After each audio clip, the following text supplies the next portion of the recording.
سلام خوشگل‌ها. امروز قراره بتره کنیم. این ویدئو را ببینید. سلام، خوبی؟ چرا ناراحتی؟ سلام، ممنون، فردا امتحان دارم.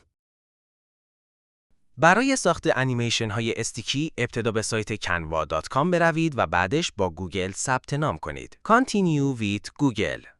از شما چند سوال پرسیده می شود. سوال اول، canva را برای چه استفاده ای لازم دارید؟ موضوع کاریتون چیه؟ لازم نیست خیلی دقیق به این سوالات پاسخ بدید، ولی اگه جواب صحیح بدید بهتره. به شما canva پرو را پیشنهاد می کند که ما فعلا از نسخه رایگان استفاده می کنیم. قسمت ویدئو را انتخاب می کنیم. اندازه ویدئو را انتخاب می کنیم. بعد صبر می کنیم که محیط کار آماده بشه. در قسمت Elements تایپ می کنیم کاغذ قدیمی.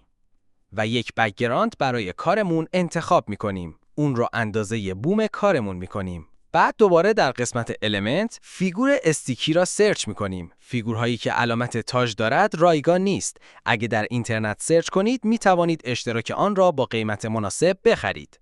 فیگور را اضافه می کنید، اندازه آن را تغییر می دهید. طول هر فریم را می توان کوتاه یا بلند کرد یا با کلیک روی آن از رویش کپی کرد یا فریم را حذف کرد. می توانید تکست هم به هر فریم اضافه کنید. در قسمت بالا می توانید هر المنت یا نوشته را انتخاب کنید و برای آن انیمیشن انتخاب کنید. می توانید صدا هم اضافه کنید. دکمه آپلود صدا را کلیک کنید. در آموزش‌های قبلی تولید صدا با هوش مصنوعی آموزش داده شده است. قسمت‌های قبلی کانال ما را مشاهده کنید. بعد از آپلود صدا باید آن را روی فیلم قرار بدید و در آخر خروجی را اکسپورت کرده و دانلود کنید. وای خدای من عالی شده!